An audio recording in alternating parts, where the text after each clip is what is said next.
សួរសាច់ថ្លៃទាំងអស់គ្នាជួបជាមួយនឹង admin ជួយម្ដងទៀតហើ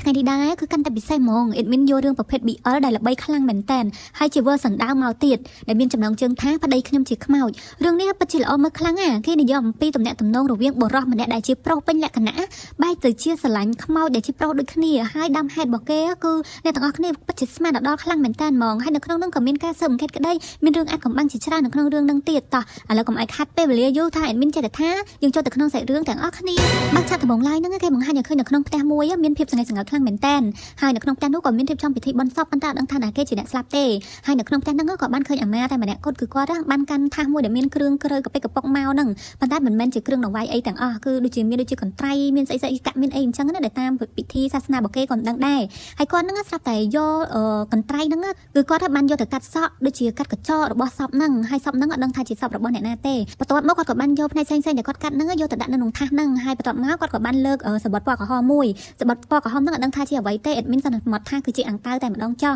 ហើយក៏កាត់មកដល់តួប្រុសរបស់យើងគេបង្ហាញអ្នកទាំងអស់គ្នានេះម្នាក់ដែលមានពាក់អាវពណ៌ប្រផេះហាត់ប្រាណរបៀបថាស្រីអារម្មណ៍ហ្នឹងអ្នកទាំងអស់គ្នាគឺគាត់នឹងមើលទៅចរិតគាត់ដូចរឿងសិលលេបន្តិចប៉ុន្តែអត់ដឹងថាគាត់ជាមនុស្សបែបណាទេព្រោះអីត្រឹមក្បាលដបងគាត់កំពុងហាត់ប្រាណក៏ឲ្យភ្នែកទៅដៃគូគាត់ម្នាក់ទៀតដែលពាក់អាវលឿងនេះហើយម្នាក់អាវលឿងគាត់តែឃើញរបៀបថាបែបនេះបាញ់ Bluetooth ដាក់គ្នាអញ្ចឹងណាទាំងអស់គ្នាហើយពីហ្នឹងមើលទៅរឿងប្រើភាសាកែវភ្នែកអីអញ្ចឹងណាទាំងអស់គ្នាក៏នាំគ្នាចូលទៅបន្ទប់ទឹកស្រាប់តែម្នាក់អាវលឿងហ្នឹងអ្នកទាំងអស់គ្នាអើយរបៀបថា indirect ហ្មងអ្នកទាំងអស់គ្នាគឺរបៀបថាឲ្យដៃឲ្យជើងតួប្រុសរបស់យើងហ្នឹងរបៀបថាចូលទៅក្នុងបន្ទប់ទឹកជាមួយគ្នាហើយចៃដនអីស្រាប់តែអាវលឿងហ្នឹងគិតថាប្រហែលជាបានបាញ់ Bluetooth ជាមួយម្នាក់រៀងសាច់ដុំមិញហើយប៉ុន្តែចៃដនអីម្នាក់សាច់ដុំហ្នឹងគឺគាត់បានបង្ហាញកាត ID គាត់ថាគាត់គឺជាប៉ូលីសតាមពិតគាត់គឺជាជនបង្កប់មកនៅក្លឹបហ្នឹងទេតួប្រុសរបស់យើងហ្នឹងគឺគាត់មានឈ្មោះថាមីងហានហើយគាត់បានឲ្យម្នាក់អាវលឿងហ្នឹងយក ID កាតយកអីរបៀបថាតាញ់បានមកយកមកមើលអស់គឺគាត់សង្ស័យថាអ្នកនឹងប្រើប្រាស់គ្រឿងញៀនដោយម្នាក់អាវលឿងហ្នឹងគឺបានប្រកែកថាគាត់អត់បានប្រើប្រាស់ទេហើយតួប្រុសរបស់យើងពិតជាវៃខ្លាំងមែនតើគាត់បានយកអាកាតរបស់ម្នាក់អាវលឿងហ្នឹងយកមកមើលហើយប្រឌិតទៅប្រឌិតចុះឡើងឃើញមិនសៅជាប់នៅនឹងអាកាត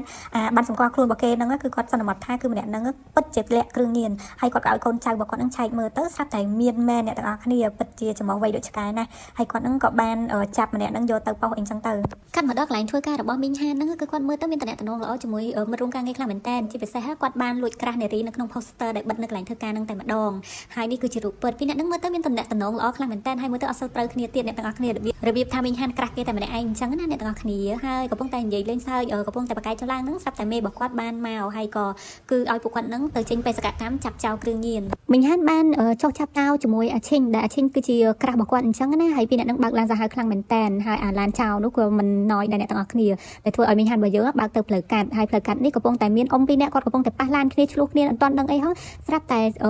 ឡានរបស់មីងហានរបស់យើងហ្នឹងគឺគាត់កំពុងតែវ៉ាជាមួយឡានចោលនេះហោះហើយអាចោលនេះវាតម្លាក់ផោះតាំងចោលនឹងពេញដីអញ្ចឹងទៅគឺវាដនខែអ្នកទាំងអស់គ្នាដោយមីងហានរបស់យើងដឹងថាមុខហ្នឹងមានឡានបាំងផ្លូវប៉ុន្តែគាត់ឃើញប្រឡោះនៅកណ្ដាលហ្នឹងគាត់ក៏សម្រេចចិត្តថាដាក់មកកប់ហ្មងអ្នកទាំងអស់គ្នាប៉ុន្តែអាឈិញរបស់យើងស្រែកនឹងផ្លាត់សលេងឲ្យថាឲ្យឈប់ឲ្យជន់ប្រាំងប៉ុន្តែមានជន់ប្រាំងណាជន់ក្រាមិនអីផាំងអ៊ំពីរនាក់ហ្នឹងចៃដនអីចេះគិតតនៅអ្នកទាំងអស់គ្នាប៉ុន្តែចូលទៅអាប្រឡោះហ្នឹងជាប់នៅតែនឹងឯងទៅគ្មានរួចទេដោយចៅកម្ពុជាឌឺហ្នឹងត្រូវគេផុតតែប៉ុន្តែក៏ថយឡានមកវិញដើម្បីស្ហៅចំអកឲ្យប៉ូលីសពីរនាក់ហ្នឹងដែលចាប់គេអត់បានណាចាប់អ្នកបានណាតែពេលហ្នឹងស្រាប់តែតួរបស់យើងខឹងខ្លាំងមែនតើអ្នកទាំងអស់គ្នាក៏ថយឡានមកទៅហឹងមកដើម្បីបុកចៅហ្នឹងអាចៅហ្នឹងក៏ដឹងខ្លួនតាន់វាក៏បើកឡានទៅមុខដើម្បីគេចប៉ូលីសហ្នឹងប៉ុន្តែឥឡូវតែសៅចំអកឲ្យគេណោះភ្លេចមើលមុខមានអីដាំងអ្នកទាំងអស់គ្នាអើយនឹងហើយសែងជុកតែម្ដងហើយចំណែកមីងហានរបស់យើងហ្នឹងក៏ហេងទៀតថយឡានមកក៏ជាប់មកខឿនផ្លូវបើកអាឡានកញ្ចក់ឡានចេញមិនកើតណាអាឈិនរបស់យើងឃើញហើយដូចជាហួសចិត្តខ្លាំងមែនតើដូចវេទនាមើលដល់ហើយស្រាប់តែប្រាប់ថាលោកឯងទៅប្រម៉ូលផោះតាំងតួខ្ញុំទៅដេញតាមចាប់ចៅអីយ៉ាគឺចាឈិនរបស់យើងមើលទៅខ្លាំងមែនតើនៅពេលហ្នឹងគឺស្អាតហើយមានសមត្ថភាពទៀតប៉ុន្តែគាត់ថាអ្នកនៅកន្លែងធ្វើការរបស់គាត់ដូចអត់សូវឲ្យតម្លៃទៅគាត់អីអញ្ចឹងណាប៉ុន្តែពេលនេះគេមិនចេញសមត្ថភាពអី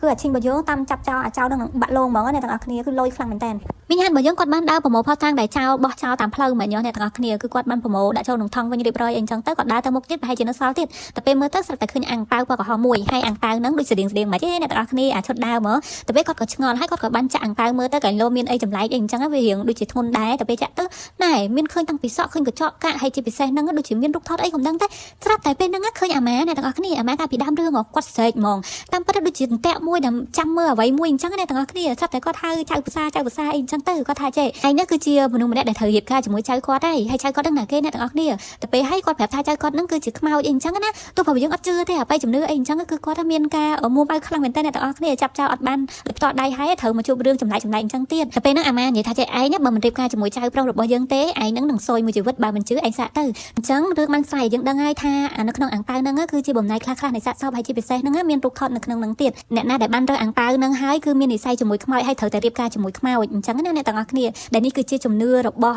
់អាម៉ាហ្នឹងហើយដឹងថាជំនឿហ្នឹងហេតុអ្វីបានគេធ្វើអញ្ចឹងឯងតិចគេនឹងប្រាប់តែទោះបើយើងបានឃើញអញ្ចឹងកាន់តែក្តៅក្រហាយមើលអ្នកទាំងអស់គ្នាគាត់ថាគាត់មិនរៀបការជាមួយមនុស្សប្រុសហើយជាពិសេសគាត់មិនរៀបការមួយខ្មោចទេចាប់ដាក់ប៉ុបលីអស់លើហើយតែពេលហ្នឹងអាម៉ាគិតថាហ្នឹងឯងជាគូព្រេងរបស់ចៅរបស់គាត់ហើយគាត់ក៏បានប្រាប់ផ្ញើថាបើឯងនៅតែមិនស្ដាប់យើងទៀតឯងនឹងសយចាំមើលទៅឯងនឹងស្ដាយក្រោយមិនខានទេហើយតែពេលហ្នឹងស្រាប់តែទោះបើយើងបោះអាំងប៉ាវនឹងចោលនៅពេលដែលឃើញអាឈិញបើយើងហៅអ្នកទាំងអស់គ្នាតែពេលហ្នឹងស្រាប់តែអាំងប៉ាវហ្នឹងដែលគាត់បោះចោលហ្នឹងស្រាប់តែវាហោះមកទុំនឹងថ្លឹងតឹងរបស់គាត់ដែលធ្វើឲ្យគាត់ហ្នឹងមានការញ៉ៃញ៉ៃខ្លាំងមែនតើដែលចាស់នៅហ្នឹងសើចហ្មងចាំមើលបន្តិចទៀតនឹងដឹងរឿងឯងហ្នឹងបន្ទាប់ពីហើយការងារចាប់ចោលចាប់អីអស់ហើយហ្នឹងគឺគាត់បានត្រឡប់មក office វិញហើយចៃដនអីហ្នឹងស្រាប់តែឃើញអាំងប៉ាវមុនហ្នឹងនៅលើទឹករបស់គាត់ចៃដនខ្លាំងមែនតើអត់ដឹងថាចៃដនឬក៏មានគេយកមកដាក់ទេប៉ុន្តែមានគិតថាគឺវាហោះមកហើយព្រោះអីចង់កតុយមិញឃើញវាផើតមកតែពេលហ្នឹងស្រាប់តែគាត់ហ្នឹងបានសួរគេថាមានអ្នកគេយកអីមកដាក់តុគាត់អត់ហើយប្រម៉ាប់ហ្នឹងបានប្រាប់ថាអត់មានទេគាត់ក៏ឃើញហើយក៏មុំមកក្តៅក្រហាយខ្លាំងមែនតើគឺគាត់អត់ចង់ជួបរឿងចលែកអញ្ចឹងទេគាត់ហ្នឹងក៏បញ្ញាប់យកអាំងប៉ាវឈួតឡប់ហ្នឹងយកទៅបោះចោលភ្លាមតែពេលហ្នឹងស្រាប់តែមេរបស់គាត់ត្រឡប់មកដល់ហើយបានប្រាប់ថាគាត់បានផ្ញើលុយនឹងលើតុកមីងហានហ្នឹងគឺយកទៅចង់ដៃគេផងគាត់បានទៅទេដែលលុយនោះមានចំនួនរហូតដល់$6000មីងហានគាត់ទៅលឺអញ្ចឹងអ្នកទាំងអស់គ្នាអើយមីងហានបុកពុះភឹងតែម្ដងគាត់ក៏បញ្ញាប់ទៅរក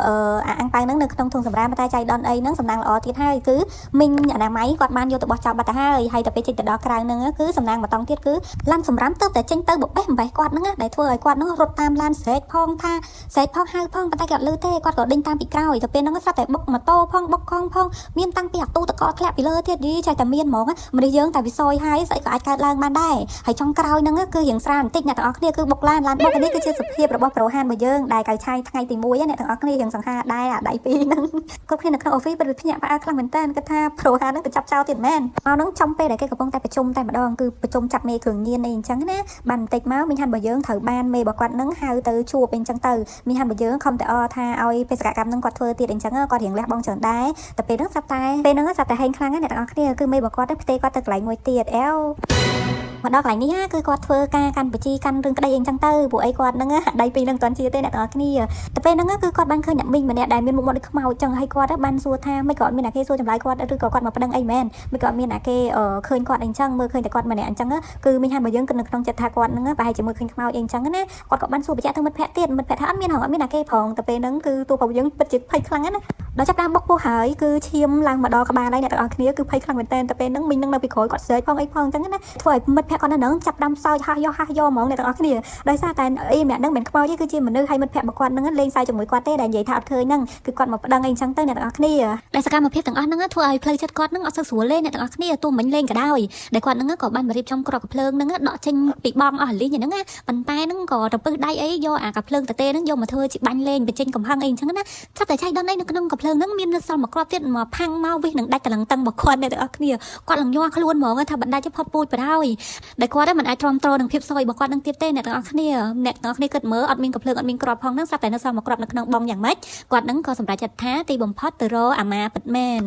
ទីបំផុតគាត់ក៏យល់ព្រមនឹងមង្គលការហ្នឹងអ្នកទាំងអស់គ្នាឥឡូវគេមកស្លៀកពាក់ជាកូនកំលោះចិនណាអ្នកទាំងអស់គ្នាអើយប៉ុន្តែក៏មើលទាំងមុខកូនកំលោះវិញដូចខ្មោចដែរហ្នឹងគឺនឹងត្រឹកហ្មងដូចជាអស់អីនិយាយត្រូវនិយាយដូចគាំងហ្មងអ្នកទាំងអស់គ្នាម៉ាស៊ីនលេងដើរហើយគឺយាយមីងនៅនឹងចាប់ធ្វើអីក៏បានដែរអ្នកទាំងអស់គ្នា selfie អស់ថោបអីអញ្ចឹងទៅដែលអាម៉ារបស់យើងពិតជាពេញចិត្តខ្លាំងមែនតើគឺគាត់បានណែនាំនឹងបើករូបថតរបស់ចៅប្រុសរបស់គាត់ឲ្យតួប្រុសមើលអញ្ចឹងណាអ្នកទាំងអស់គ្នានឹងបានណែនាំអីអញ្ចឹងទៅហើយតួប្រុសរបស់យើងចេះអើតាមទៅអ្នកទាំងអស់គ្នាចាត់ទុកថាមកការនេះការរំដោះគ្រោះគាត់អញ្ចឹងណាប៉ុន្តែអត់ទេនេះគឺមើលទៅដូចជាគ្រួសារតែមួយពិតមែនគឺអាម៉ាលេងមែនតើអ្នកទាំងអស់គ្នាហើយលោកពូម្នាក់នេះគឺជាប៉ាក្មេករបស់មីងហានដែលលោកយាយបានប្រកបថាឲ្យហៅប៉ាក្មេកអីចឹងណាហើយលោកពូនឹងគឺគាត់អត់ពេញចិត្តនឹងកម្មវិធីរបស់អាម៉ារៀបចំឡើងទេគឺគាត់ក៏មិនជឿដែរហើយអាម៉ានឹងគឺចេះគឺគាត់ជាមនុស្សដែលគ្រប់ទំនៀមទម្លាប់អីចឹងណាគឺចាស់បារាណដែលគាត់មានជំនឿថាតើមានអ្នករៀបការជាមួយចៅគាត់ឬក៏អ្នកប្រឡឹងដែលស្លាប់ទៅហ្នឹងទើបអាចចាប់ជីបរោភពថ្មីអីចឹងបានចឹងណាតាមអ្វីជំនឿរបស់គេអញ្ចឹងទៅដែលប៉ារបស់ខ្មោចហ្នឹងគេមិនពេញចិត្តទេហើយក៏មិនចូលរួមក្នុងកម្មវិធីហ្នឹងដែរប៉ុន្តែអ្នកទាំងអស់គ្នាដែលនៅទីហ្នឹងគឺពិតជាសប្បាយរីករាយខ្លាំងមែនតើហើយក៏ធ្វើការសែនដូនតាសែនអីចំប្រគ្រប់កិច្ចឲ្យអស់អញ្ចឹងទៅដូចដែលនិយាយអញ្ចឹងគឺអាម៉ាយើងគាត់លេងមែនតើដែរមានតាំងពីបន្ទប់ផ្សំអំណេកទៀតនឹងយកខោអាវខ្មោចហ្នឹងយកមកដេកជាមួយនឹងតួប្រុសផងដែរហើយតួប្រុសវិញនឹងថ្មឹងអ្នកទាំងអស់គ្នាដូចមនុស្សរុក្ខជាតិអញ្ចឹងគេឲ្យធ្វើអីក៏ធ្វើតាមហ្នឹងទៅដូចជាអស់ជំរឿនទៅហើយតែពេលហ្នឹងអាម៉ាឬក៏អាចារ្យហ្នឹងទៅវិញអស់ហើយគាត់ហ្នឹងក៏ចាប់ផ្ដើមបញ្ចេញកំហឹងជាមួយនឹងកៅអៅខ្មោចតែម្ដងជេយោអ្នកទាំងអស់គ្នាអើយទ្រាំយូរហើយតាំងពីព្រឹក admin នឹងពិតជាចាប់អារម្មណ៍មួយគឺចាប់អារម្មណ៍តាំងពីផ្ដើមរឿងកដាលរឿងហើយរហូតដល់បញ្ចប់រឿងទៀតគឺតួស្រាប់រហូតអ្នកទាំងអស់គ្នាបន្តិចទៀតនឹងមានឈុតពិសេសជាច្រើនទៀតយប់ហ្នឹងគឺជាយប់ពិសេសរបស់ប្តីប្រពន្ធថ្មីថ្មោងអ្នកទាំងអស់គ្នាប្រធានពិតទៅអាខាងស្វាមីនេះព្រលឹងចង់សក់ហើយគាត់កំពុងតែងូតទឹកហ្នឹងស្រាប់តែជ្រុះសាប៊ូចេញពីដៃគាត់ក៏យកជើងឆ្កឹះស្រាប់តែវាក់ក្រោមតលឹងតឹងហ្មងលោកប្តីតួផុសរបស់យើងស្រែកយកអ្នកទាំងអស់គ្នាហើយគ្មានបន្ទប់អីទេមកតែហឹងតែម្ដងហើយនៅខ្មោចរបស់យើងពិតជាសង្ហាខ្លាំងមែនតើហ្មងអ្នកទាំងអស់គ្នាគឺគាត់នឹងបានថាចង់មកមួយទឹកជាមួយប្តីគាត់អីអញ្ចឹងណាដោយសារទាំងពីរនាក់អញ្ចឹងទៅដែលធ្វើឲ្យមីងហានរបស់យើងនឹងប្រតិកម្មជាមួយមនុស្សប្រុសខ្លាំងមែនតើគឺជេរផងអីផងហើយជេរគេស្ទើរតែខ្ទើយចាញ់ឆាប់អីអញ្ចឹងណាដោយធ្វើឲ្យខ្មោចរបស់យើងនឹងធ្វើបាបហ្មងអ្នកទាំងអស់គ្នាគឺទៅអង្គុយចំពីមុខហ្មងអ្នកទាំងអស់គ្នាដូចក្បាលមីក្រូអញ្ចឹងទៅពេលហ្នឹងស្រាប់តែមីងហានរបស់យើងស្រែកផងជេរផងអ្នកទាំងអស់គ្នាទៅតែប្រពន្ធពីរនាក់ហ្នឹងគឺអត់ឲ្យស្ងាត់ផ្ទះទេហើយដោយបងខ្មោចហ្នឹងបានសួរថាលោកឯងជាអ្នកណាគឺគាត់ចង់ឲ្យនិយាយថាគឺជាប្តីរបស់គាត់អីអញ្ចឹងបានគាត់ជប់ធ្វើបាបប៉ុន្តែតួប្រុសរបស់យើងអត់និយាយទេថាជាប្តីរបស់គាត់ដែលធ្វើឲ្យបងខ្មោចហ្នឹងមានការខឹងអ្នកទាំងអស់គ្នាហើយក៏ចូលក្នុងរូបមីងហានហ្នឹងតែម្ដងទៅដោយខឹងថាជាអាខ្ទើយផងអីផងហើយអត់ហៅខ្លួនឯងថាជាប្រពន្ធពេញច្បាប់អីអញ្ចឹងផងស្រាប់តែចូលក្នុងខ្លួនដោយចូលឲ្យអ្នកទាំងអស់គ្នាទៅរាំស្រាបនៅពេញបកគោភ្លើងដែលធ្វើឲ្យប៉ូលីសចាប់អ្នកទាំងអស់គ្នាតែពេលហ្នឹងដល់ពេលប៉ូលីសចាប់ហើយក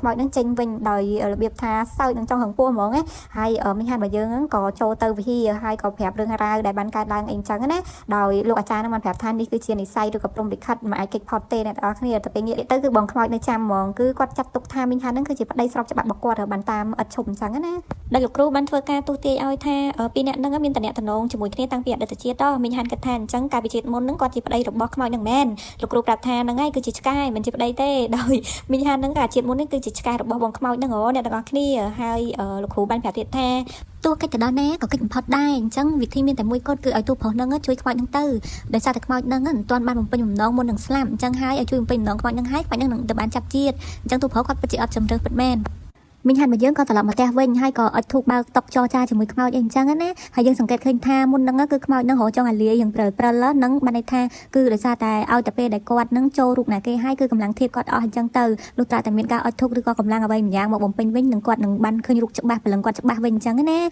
ហើយមីងហានរបស់យើងក៏បានចរចាថាគាត់នឹងជួយបំពេញបំណងខ្មោចហ្នឹងឲ្យបានតែឆាប់ចាប់ជាតិអីអញ្ចឹងណាហើយក៏មានការព្រមព្រៀងគ្នាអញ្ចឹងទៅដោយខ្មោចហ្នឹងពិតជាបាត់ដៃអ្នកទាំងអស់គ្នាដូចជាចង់ធ្វើបាបមីងហានដែរក៏មិនទេដោយបំណងប្រាថ្នាហ្នឹងគឺឲ្យតួប្រុសនឹងជួយធ្វើបន់ឲ្យអញ្ចឹងទៅគឺការបរិច្ចាគលុយដោយតួប្រុសរបស់យើងធ្វើទៅតាមបង្ខំអ្នកទាំងអស់គ្នារៀងកម្រិតដែរដាក់តែ300ទេតែពេលខ្មោចនឹងថែម01ទៀតគឺឡើងជា3000ទៅបាត់តែម្ដងនេះគឺជាការងារដំបូងដែលមីងហានជួយធ្វើឲ្យខ្មោចអញ្ចឹងអ្នកទាំងអស់គ្នាបន្ទាប់មកហ្នឹងឲ្យមីងហានរបស់យើងមកធ្វើសម្អាតទីក្រុងតាមឆ្នេរសមុទ្រតាមអីអញ្ចឹងនិយាយចំមានអារម្មណ៍ថាចង់ធ្វើបាបតួប្រុសដែរអញ្ចឹងទៅហើយវាក៏ជាប្រយោជន៍ដល់សង្គមដែរដោយសារប្រាប់ថាចង់ជួយពិភពលោកក៏គឺជាការងារដែលគេនៅរស់ប៉ុន្តែគេអាចបានជួយធ្វើអញ្ចឹងការងារគ្រប់យ៉ាងត្រូវមីងហានរ៉ាប់រងទាំងអស់ដែលមីងហានរបស់យើងអ្នកទាំងអស់គ្នាមើលទៅទឹកមុខក៏ដឹងដែរថាមានក្តីសុខយ៉ាងណាបន្ទាប់ហ្នឹងគឺយកឆ្កែមកចិញ្ចឹមអ្នកទាំងអស់គ្នាដឹងស្រាប់អីថាខ្មោចរបស់យើងហ្នឹងចូលចិត្តសត្វឆ្កែខ្លាំងមែនតើហើយមីងហានហ្នឹងក៏ជាឆ្កែរបស់គាត់កាលពីជាតិមុនដែរអញ្ចឹងណាហើយធ្វើបាបមីងហានឲ្យធ្វើចរិតដូចឆ្កែតែមីងហានអត់ព្រមធ្វើទេអ្នកទាំងអស់គ្នាតែនៅពេលដែលមីងហានអត់ព្រមធ្វើខ្មោចហ្នឹងបានប្រើសិលឲ្យមីងហានដួលផ្កាក់មុខធ្វើនេះធ្វើនោះឲ្យឈឺសាច់អញ្ចឹងណាចង់ក្រោយមានអីបានធ្វើពីអ្នកឆ្កែហ្នឹងម្ដងបន្ទាប់មកទៀតគឺមីងហានហ្នឹងមកញ៉ាំបាយមួយលោកយាយពួកអីខ្មោចរបស់យើងចង់ឃើញមុខយាយរបស់ខ្លួនអញ្ចឹងណាហើយមើលទៅមនុស្សសញ្ចេតនាយាយចៅហ្នឹងប្រតិស៊ីជំរឿខ្លាំងមែនតើបងខ្មោចរបស់យើងយកមើលមុខយាយប៉ុន្តែកំសត់មិនតាន់បានផុតហ្នឹងគឺគាត់បានប្រើតួប្រុសរបស់យើងឲ្យទៅរកទូរស័ព្ទរបស់គាត់ហើយលុបរូបភាពនៅក្នុងទូរស័ព្ទឲ្យអស់អញ្ចឹងទៅដោយនៅក្នុងហ្នឹងមានរូបគាត់ហើយនឹងសង្សារគាត់នឹងមានរូបរបៀបថាអាដែងណែចាច់សិក្សាវិជ្ជាជីវៈជាមួយគ្នានៅក្នុងរូបហ្នឹងអញ្ចឹងណានៅក្នុងវីដេអូហ្នឹងអញ្ចឹងអ្នកទាំងអស់គ្នាទៅពេលមីងហានរបស់យើងដើររកទូរស័ព្ទហ្នឹងរកឃើញសោះសັບតែឃើញនៅក្នុងដៃរបស់ប៉ារបស់ខ្មោចអញ្ចឹងមានន័យថាប៉ាក្មេករបស់គាត់ហ្នឹងបានយកទូរស័ព្ទហ្នឹងយកទៅទុកអ្នកទាំងអស់គ្នាប៉ុន្តែចែកដនអីអត់ដឹងថាប៉ារបស់គាត់ហ្នឹងបានមើលរូបភាពនៅក្នុងហ្នឹងហើយអស់ឬនៅទេសំណាងមែនតើគឺទូរស័ព្ទហ្នឹងអស់ថ្មគាត់អត់ដែរបានបើកមើលទេអ្នកទាំងអស់គ្នាគាត់ក៏យកមកសាកថ្មប៉ុន្តែសំណាងមួយទៀតគឺបាន lock password ដល់អ្នកទាំងអស់គ្នាតែពេលអញ្ចឹងទៅបានន័យថាប៉ារបស់គាត់អត់បានឃើញអីនៅក្នុងទូរស័ព្ទហ្នឹងទាំងអស់តែម្ដងហើយពេលហ្នឹងមីងហានប្រាប់ថាឲ្យគាត់មកគាត់សាកដោះ password មើលព្រោះអីនេះជាទូរស័ព្ទពុនគាត់អញ្ចឹងណាតែពេលហ្នឹងសាប់តែដោះ password បានដោយសារតែមានបងខ្មោចរបស់យើងបានប្រាប់តួប្រុសពីក្រោយថា password មិនអញ្ចឹងណាមិនមែនមានតែរូបសន្លឹកទេអ្នកទាំងអស់គ្នាមានតាំងពីវីដេអូពេកបកជាមួយគ្នានៅក្នុងវីដេអូនៅក្នុងទូរស័ព្ទហ្នឹងទៀតតែម្ដងដែលធ្វើឲ្យតួប្រុសយើងព្រោះបាយចេញពីមាត់ហ្មងព្រោះអីសម្ដីហ្នឹងលឺ ខ្លាំងណាស់អ្នកទាំងអស់គ្នាដែលធ្វើឲ្យគាត់នឹងខំធ្វើសលេងនឹងតាមដើម្បីកុំឲ្យយាយហើយនឹងប៉ាក្មេករបស់គាត់នឹងចាប់អារម្មណ៍អញ្ចឹងទៅហើយក៏កាត់មកពីអ្នកនឹងបានទៅផ្ទះរបស់សង្សារខ្មោចដោយបំណងរបស់ខ្មោចនឹងចង់ទៅប្រាប់សង្សាររបស់ខ្លួននឹងឲ្យកាត់ចិត្តពីខ្លួនទៅកុំឲ្យនឹកខ្លួនអញ្ចឹងទៅឲ្យរកអ្នកថ្មីអីទៅពីព្រោះអីស្នេហារបស់គេមិនអាចទៅរួចទេដោយសារតែប៉ារបស់គេមិនពេញចិត្តទេស្នេហាមួយនឹងគឺគាត់ប្រកាន់ហ្មងហើយរបៀបថាផ្ដាច់អហង្ការហ្មងឲ្យចាក់តងគ្នាប្រុសស្រឡាញ់ប្រុសអញ្ចឹងណាតែធ្វើឲ្យតួរបស់ជើងនឹងកំពុងតែខូចចិត្តខ្លាំងមែនតែនហើយក៏ដើរបដានឹង add story យំសែកបដាអីចឹងទៅតែចៃដុនអីពេលហ្នឹងគឺគាត់អវល់តែថតឲ្យយំសែក add story Instagram មកអ្នកទាំងអស់គ្នាឡានក៏បានបុកគាត់ឲ្យស្លាប់នៅពេលនោះទៅដែលនេះគឺជារឿងរ៉ាវដែលគាត់ត្រូវស្លាប់តែនៅពីក្រោយរឿងរ៉ាវហ្នឹងវាមានអីបន្តទៀតអញ្ចឹងណាចៃដុនមែនតែនមកដល់ក្នុងបន្ទប់របស់សង្សារខ្លួនហ្នឹងចាប់តែមើលដល់អត់ឃើញសង្សាររបស់ខ្លួនទេខ្មោចហ្នឹងពិតជាឆ្ងល់ខ្លាំងមែនតែនតាមពិតនេះគឺជាសង្សារថ្មីរបស់សង្សារខ្មោចហ្នឹងអ្នកទាំងអស់គ្នាតាមពិតគេកាត់ចិត្តបានយូរហើយនេះគឺជាក្តីបំណងដែលគាត់ចង់បានអញ្ចឹងប៉ុន្តែក៏រៀងសង្ហាចិត្តដែរដោយសង្សាររបស់ខ្លួនហ្នឹងបានកាត់ចិត្តចេញខ្មោចនឹងលឿនជាងគាត់គិតទៅទៀតដោយដើរត្រឡប់មកវិញដោយអារម្មណ៍សោកសៅនឹងខ្មោចនឹងមីងហានក៏បានជួបទៅនឹងប៉ារបស់ខ្មោចដែលធ្វើជាប៉ាក្មេកមីងហានគឺគាត់បានយកទូរស័ព្ទហើយនឹងផោតតាំងផ្សេងៗយកមកឲ្យមីងហានព្រោះគិតថាមីងហានគាត់ទៅជាប៉ូលីសស្រាប់អញ្ចឹងទៅហើយជួយរកយុត្តិធម៌ឲ្យកូនគាត់ផងដោយសារកូនគាត់នឹងត្រូវឡានបុកហើយអ្នកដែលបើកឡានបុកកូនគាត់នឹងនៅមានជីវិតដែលឡើយអញ្ចឹងគាត់ចង់ឲ្យទូប្រុសនឹងរកស៊ើបក្តីនឹងឲ្យកូនគាត់អញ្ចឹងណាដែលធ្វើឲ្យមីងហានរបស់យើងមានការចាប់អារម្មណ៍ជាខ្លាំងបេសកកម្មបន្តរបស់មីងហាននឹងស្វែងរកមុខអ្នកដែលបានបើកឡានបុកបងខ្មោចរបស់យើងធ្វើឲ្យគាត់ស្លាប់អញ្ចឹងទៅដែលគាត់បានមកដល់ទីកន្លែងកាត់ហេតុដើម្បីប្រមូលយកផុសតាំងខ្លះៗដែលជាប់ពាក់ព័ន្ធគ្នាអញ្ចឹងណាប៉ុន្តែមកដល់អត់មានអីទេអ្នកទាំងអស់គ្នាគឺស្អាតតែស្អាតពួកអីហេតុការបានកើតយូរដែរហើយប៉ុន្តែចៃដុនអីមានឡានមួយជួរដែលគេបានចតចោលហ្នឹងគឺមានឡានមួយបានបើកកាមេរ៉ាចោលមកសម្ដៅកន្លែងឡានដែលបានបុកតួខ្មោចរបស់យើងអញ្ចឹងទៅពីអ្នកហ្នឹងមានសង្ឃឹមតែម្ដងគាត់ក៏បានយកកាមេរ៉ាឡានហ្នឹងយកមកឆែកមើលដោយគិតថានឹងអាចមើលមុខឃាតករដែលបានបើកឡានបុកហ្នឹងហើយប៉ុន្តែចៃដុនអីនៅថ្ងៃកើតហេតុហ្នឹងអាឡានមានកាមេរ៉ាពីមុខហ្នឹងគឺវាបានបែកកតុយតាអញ្ចឹងមានន័យថាចាប់អត់បានសកម្មភាពអ្នកដែលបានបើកឡានបុកហ្នឹងទេអញ្ចឹងអត់ដដែលប៉ុន្តែវាមិនអត់ប្រយោជន៍សោះតែម្ដងទេដោយសារតែគាត់បានឃើញឡានពណ៌ខៀវមួយនៅក្នុងកាមេរ៉ាហ្នឹងហើយឡានហ្នឹងវាបែរមុខមកផ្លូវអញ្ចឹងបេសកកម្មបន្ទាប់ហ្នឹងគាត់ត្រូវដើររកអាឡានពណ៌ខៀវហ្នឹងដើម្បីយកកាមេរ៉ាហើយអ្នកទាំងអស់គ្នាប្រហែលជាចាំឡានខៀវហ្នឹងបានហើយគឺជាអាឡានដើមរឿងដែលជាអាចោឌឺដែលគាត់តាមចាប់លើកមុនអញ្ចឹងវាកាន់តែគិគិតាំងពីអ្នកហ្នឹងក៏មិនប្រអងយូរដែរគឺគាត់បានទៅរកចោលដែលគាត់បានឃុំខ្លួននៅប៉ូលីសហ្នឹងអ្នកទាំងអស់គ្នាប៉ុន្តែចៃដុនទៅដល់ចោលហ្នឹងបានស្លាប់បាត់ហើយដូចមិនដឹងថាមានការបំបត្តិមាត់ឬក៏មានការឆ្លោះគ្នាអីមែនតើនៅក្នុងកន្លែងដែលគេឃុំឃាំងហ្នឹងទេហើយពួកគេហ្នឹងពិតជាអស់សង្ឃឹមខ្លាំងមែនតើមើលតែមុខមីងហានដឹងហើយសើចលេងសើមហើយប៉ុន្តែវាមានការចៃដន្យអីនៅក្នុងកាមេរ៉ាហ្នឹងក៏ថតជាប់ឡានមួយទៀតគឺឡានពណ៌សបែរមុខស្របទៅនឹងអាឡានពណ៌ខៀវហ្នឹងដែរអញ្ចឹងណាអញ្ចឹងពួកគេក៏បានតាមដានអាឡានពណ៌អសហ្នឹងតទៀតចូលទៅក្នុងកន្លែងផឹកស៊ីមួយបងខ្មោចរបស់យើងជួយឲ្យដំបូងមានផ្សេងៗក្នុងការញ៉ាយមនុស្សប្រុសដូចគ្នាទៅកាន់មីងហានគាត់តែរៀនចេះព្រាបយកទៅប្រើជាមួយនឹងជនសង្ស័យផ្លែតប៉ុន្តែមានអីអ្នកទាំងអស់គ្នាបានដូចចឹងវាយឲ្យឡើងចង់ធ្លាក់ក្អួតកំចោហើយក៏ជិះឡានចេញទៅពេលពីអ្នកហ្នឹងក៏អត់អស់ចិត្តដែរក៏បើកឡានទៅទៀតព្រោះអីសង្ស័យថាពួកហ្នឹងគឺជាពួកជួញដូរគ្រឿងញៀនក្រុមតែមួយដែរអញ្ចឹងណាអញ្ចឹងវាបានពីរហ្មងគឺអាចជួយស៊ើបរកឃាតករបានហើយក៏អាចស៊ើបរកអ្នកដែលជួញដូរគ្រឿងញៀនដែរអញ្ចឹងវាជាឱកាសរបស់មីងហានរបស់យើងដើម្បីធ្វើការហ្នឹងនិយាយគ្នាសក់ហ្នឹងនឹងចង់ខ្មោចឡងទៀតអ្នកទាំងអស់គ្នាដោយសារតែចាច់ឈិញហ្នឹងនឹងចេញមកពីណាទេចូលឡានរបស់មីងហានហ្នឹងផ្លុកហើយអត់ដឹងថាខ្មោចអង្គុយលើខ្មោចខ្មោចនេះស្រីចង់លៀនកន្លែងអ្នកទាំងអស់គ្នាភ្លេចថាខ្លួនឯងខ្មោចដែរអញ្ចឹងទៅចាច់ឈិញក៏បានប្រាប់ថាគាត់មកតាមដានមុខសញ្ញារបស់គាត់ដែលមុខសញ្ញារបស់គាត់គឺអានម្នាក់បើកឡានសមិញហ្នឹងអញ្ចឹងស្រួលហើយគឺពីរអ្នកហ្នឹងមានគោលដៅតែមួយណាមួយជាអ្នករួមការងារជាមួយគ្នាទៀតអញ្ចឹងបាន3នាក់ទាំងខ្មោចហ្នឹងពួកគេក៏តាមមកដល់ឃ្លាំងមួយសង្ស័យថាកន្លែងហ្នឹងគឺជាកន្លែងផ្ទុកគ្រឿងញៀនអីអញ្ចឹងអ្នកទាំងអស់គ្នាហើយមករបៀបថាលបតាមដានហើយអាខ្មោចនោះនឹងស្អីដែរគេមើលឃើញផងក៏ខំពួនដែរតែពេលហ្នឹងស្រាប់តែមានគ្នាវាម្នាក់ហ្នឹងឃើញឡានរបស់មីងហានហ្នឹងតាមដានអញ្ចឹងក៏ដើរសម្ដៅនោះក៏ណៃតែពេលនេះទាំងខ្មោចទាំងមនុស្សរតនារួចតែពេលហ្នឹងស្រាប់តែចាឈិញរបស់យើងក៏រេផ្លេចល្អខ្លាំងមែនតើគឺគាត់ចេញពីលើឡានហើយធ្វើឆ្លោះជាមួយប្តីអញ្ចឹងណាដោយមីងហានរបស់យើងដើរតួជាប្តីគាត់ហើយតែពេលហ្នឹងក៏សុំសួរផ្លូវសួរអីអញ្ចឹងទៅធ្វើដូចអត់ដឹងមានរឿងអីឡើងដូចជាអ្នកដែលមកវិញផ្លូវមកដល់ផ្លូវតលអីអញ្ចឹងទៅមីងហានរបស់យើងបានស៊ើបដឹងជាច្រើនហើយក៏យកទៅប្រាប់មេរបស់គាត់មេគាត់ក៏សម្រេចចិត្តថាឲ្យមីងហានចូលក្រុមការងារវិញអញ្ចឹងណាក៏ចាប់ផ្ដើមបេសកកម្មទៅបង្ក្រាបគ្រឿងញៀននៅកន្លែងឃ្លាំងដែលពួកគេស៊ើបបានបាញ់អ្នកទាំងអស់គ្នាឈិញរបស់យើងហ្នឹងគាត់បន្លំខ្លួនចុះទៅសួរនាំអីអញ្ចឹងដើម្បីបង្វែងដានក៏ស៊ើបសួរមុនថានៅក្នុងហ្នឹងមានអីខ្លះដែរអញ្ចឹងណាហើយក៏បានមកពេលហ្នឹងឃើញបងខ្មោចរបស់យើងចូលទៅហើយក៏បញ្ញាប់យកដំណឹងមកប្រាប់មេគាត់នៅក្នុងឡានវិញអញ្ចឹងមានន័យថាបងខ្មោចហ្នឹងក៏ដឹងថានៅក្នុងហ្នឹងមានគេចែកចាយគ្រឿងញៀនហើយអ្នកទាំងអស់គ្នាហើយមកប្រាប់ទូប្រុសយើងអញ្ចឹងទៅទូប្រុសយើងគាត់បាននិយាយទៅតាមខ្មោចហ្នឹងប្រាប់ទៅហើយគ្រប់គ្នានៅក្នុងឡានហ្នឹងឆ្ងល់មិនក៏ទូប្រុសដឹងបើទូប្រុសនៅក្នុងតាឡានតើពេលហ្នឹងទូប្រុសបានឃើញអាអ្នកដែលកំពុងតែឈរនិយាយជាមួយចាជីហ្នឹងដូចចង់ដកភ្លើងមកបាញ់អីអញ្ចឹងណាគាត់ក៏បានមើលអីដែរគឺគាត់រត់សម្ដៅទៅហ្មងនិយាយចំចង់ប៉ះក្រាស់គេមិនកើតទៅពេលហើយក៏បែកការពីនឹងបដៅអ្នកទាំងអស់គ្នាអើយ ហើយក៏ចាប់ដើមសម្រុកចូលទាំងអស់គ្នាប៉ុន្តែចៃដន្យអីថាតែនៅក្នុងនឹងអត់មានអ្នកចែកចាយគ្រឿងញៀនអីទេឃើញតែមេគ្រឿងញៀនហ្នឹងមកឈរហាត់ប្រាណធ្វើមិនដឹងហើយថែមទាំងឌឺទៅប៉ូលីសទៀតហ៎មិញហានរបស់យើងពិតជាសោកខ្លាំងមែនតើណាផ្ដោតដំណឹងឲ្យក្រុមប៉ូលីសខុសអញ្ចឹងណាហើយក៏គិតថាប្រហែលជាមានជនប្រកបអីអញ្ចឹងដែរប៉ុន្តែវាមិនទាន់អស់ឲ្យអ្នកទាំងអស់គ្នាគឺខ្មោចឆ្លាតមែនតើខ្មោចនឹងបានមករកអាឡានសនឹងអ្នកទាំងអស់គ្នាដែលឡានពួកគេចង់បានកាមេរ៉ាពីហ្នឹងហ៎ហើយក៏រកបានពិតមែនដូចអ្វីដែលពួកគេបានគិតអញ្ចឹងអ្នកដែលនៅក្នុងកាមេរ៉ាហ្នឹងបានចាប់បានយ៉ាងច្បាស់ហ្មងថាអ្នកដែលបើកឡានបុកបងខ្មោចរបស់យើងហ្នឹងគឺអាមេគេហ្នឹងអ្នកទាំងអស់គ្នាមេគ្រឿងញៀនហ្នឹងហ៎ហើយពួកគេពិតជាសប្បាយចិត្តដែលបានមានផុសតាំងដើម្បីចាប់គេមកករណីទៀតអញ្ចឹងណាហានក៏បា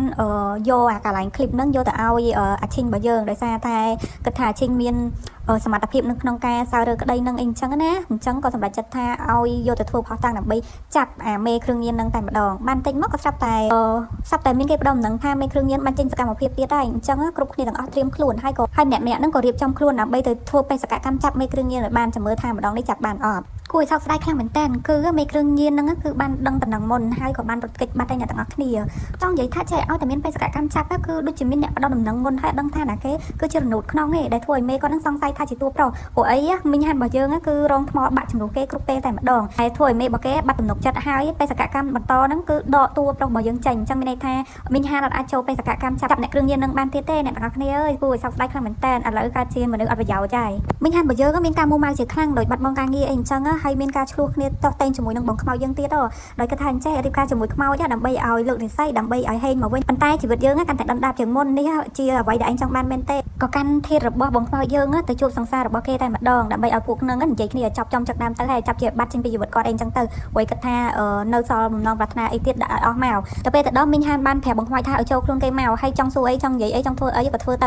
ពេលហ្នឹងគឺអត់ព្រមចូលឯអ្នកទាំងអស់គ្នាអញ្ចឹងមីងហានក៏ឆ្លៀតសួរហ្មងទៅថាធ្លាប់ស្រឡាញ់បងខ្មោចនឹងអត់គិតចង់មកកើតគ្រួសាររៀបការជាមួយនឹងបងខ្មោចនឹងអត់ស្រាប់តែសង្សារបងខ្មោចនឹងនិយាយមកផាំងហ្មងអ្នកទាំងអស់គ្នាគាត់ថាគាត់អត់ធ្លាប់ស្រឡាញ់ឬក៏ធ្លាប់ចង់រៀបការអីទេគាត់លេងសើចធម្មតាប៉ុន្តែដោយសារតែបងខ្មោចនឹងចង់ទាមទារគាត់ពេកអីអញ្ចឹងណាហើយនិយាយចំនិយាយមកដូចអត់ស្រឡាញ់អត់ឲ្យតម្លៃទៅបងខ្មោចទេបងខ្មោចលឺអស់លេងហ្មងអ្នកទាំងអស់គ្នាគឺយំយកហ្មងដែលធ្វើឲ្យមីងហានរបស់យើងឃើញហើយអាណិតបងខ្មោចយើងអត់ដាច់ចិត្តទេស្រាប់តែទៅវាយអាសង្សារបុកបងខ្មោចនឹងមកចាស់ដៃហ្មងនិយាយចំខឹងជំនួសគេដូចវាហួសហេតុពេកអាគ្នាខំចាំដល់ស្លាប់ហើយនឹងស្រាប់តែមកធ្វើអញ្ចឹងនេះបន្ទាប់ពីឆ្លងកាត់រឿងរ៉ាវមុនហ្នឹងធ្វើឲ្យអ្នកទាំងពីរហ្នឹងកាន់តែសោះគ្នាចិត្តដិតថែមទៀតហើយថែមទាំងមីងហានរបស់យើងឈប់រើសអើងបងខ្មោចយើងហើយក៏មកលួងលោមហើយផ្ដល់កម្លាំងចិត្តឲ្យទៀតហើយមិនតែប៉ុណ្ណោះទេថែមទាំងលះបង់ខ្លួនធ្វើឆ្កែរបស់បងខ្មោចរបស់យើងទៀតអ្នកទាំងអស់គ្នាមើលសកម្មភាពពីអ្នកហ្នឹងពិតជាមានក្តីសុខខ្លាំងមែនតើបន្ទាប់ពីបានកម្លាំងចិត្តអំពីមីងហានយើងទៅស្រាប់តែបងខ្មោចរបស់យើងថាចេះឥឡូវខ្លួនហ្នឹងមានកម្លាំងជាងមុនហើយព្រោះអីមានដូចជាមានធម៌ពលអ្វ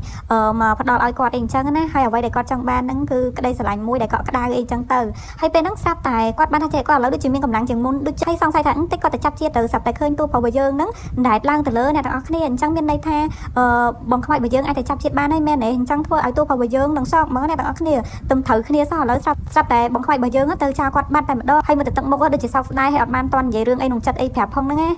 ាកាត់មកដល់មីងហានរបស់យើងនៅផ្ទះតែឯងអ្នកទាំងអស់គ្នាហើយគាត់កំពុងតែមើលរឿងស្អីគេនេះមានការធ្វើកាយវិការតាមអីទៀតអញ្ចឹងអត់ដឹងដែរមើលទៅតាមការគួរទៅគឺគាត់កំពុងតែមើលរឿងសុខសង្ឃសម្តែពូភ្លើងអត់សូវស្រួលសោះភ្លឹបហើយក៏បានលើសំឡេងអីម្យ៉ាងក៏មិនដឹងដែរតិចលោកខ្មោចលងទៅពេលហ្នឹងស្រាប់តែគាត់សង្ស័យហើយគាត់ក៏ទៅមើលអាសំឡេងហ្នឹងទៅស្រាប់តែឃើញបងខ្មោចរបស់យើងនៅតាមពិតគាត់អត់បានទៅចាប់ជាតិទេមុនហើយនៅពេលដែលបងខ្មោចមកវិញថែមទាំងបានដំណឹងថ្មីទៀតគឺគាត់ដឹងហើយថាណាគេជារនុតក្នុងគឺជាប្រធានរបស់គាត់គឺជាមេរបស់មីងហានហ្នឹងតែម្ដងពួកអីបងខ្មោចបានលឺគាត់និយាយទូរស័ព្ទជាមួយនឹងមេគ្រឿងញៀនអ្នកទាំងអស់គ្នាអញ្ចឹងមីងហានគាត់ពិតជាភ្ញាក់ផ្អើលខ្លាំងមែនតើហើយគាត់ប្រញាប់ទៅអ្នកទាំងអស់គ្នាហើយគាត់បានសម័យសពគ្រប់ហើយគឺជាហេតុចៃដន្យនឹងទាំងអស់គឺមេរបស់គាត់អ្នកបង្កើតឡើងពិតមែនអញ្ចឹងទៅគាត់ក៏បានចេញបេសកកម្មទៅរចាប់មេរបស់គាត់អីអញ្ចឹងណាស្របពេលហ្នឹងមកដល់គឺមកចំពេលដែលគេកំពុងតែបាញ់កាប់ចាក់គ្នាហ្មងអ្នកទាំងអស់គ្នាគឺក្រុមប៉ូលីសហើយនឹងក្រុមរបស់មេគ្រឿងញៀនហ្នឹងបានបាញ់គ្នាអញ្ចឹងណាហើយក៏ឃើញមេគ្រឿងញៀនហ្នឹងគាត់រត់រួចហើយគាត់បានឃើញមេរបស់គាត់នៅនឹងទៀតគឺមានអារម្មណ៍ថាមេរបស់គាត់ហ្នឹងតាមជួយមេគ្រឿងញៀននឹងបដោះចេញអីអញ្ចឹងណាដែលនេះធ្វើឲ្យមីងហានរបស់គាត់នឹងភ្លឺភ្នែកចាស់តែម្ដងហើយគាត់ក៏ប្រញាប់ទៅរត់ទៅតាមដែរមីងហានរបស់យើងលែងចាត់ទុកជាមេទៀតហើយគាត់ក៏បានភ្ជុំទៅមេរបស់គាត់ថាមិនគួរសោះថាអ្នកអានុតក្នុងនឹងគឺជាមេរបស់គាត់អីអញ្ចឹងគាត់និយាយដល់ហួសចិត្តអីអញ្ចឹងទៅពេលរបស់មីងហាននឹងមិនបកស្រាយហ្មងថាអត់ទេឯងច្រឡំហី